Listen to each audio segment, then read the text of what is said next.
好多人被困。咁政府安排居民去到社區會堂暫避。我哋先睇下長火嘅情況。由高空可以睇到，宏福苑有至少5座起火。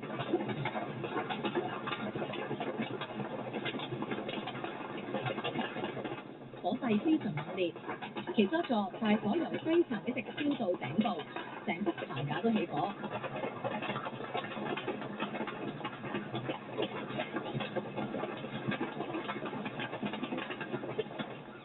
低層有唔少單位火燒到入屋，大量嘅濃煙升上半空，遠到去馬鞍山同埋吐露港公路離遠都睇到。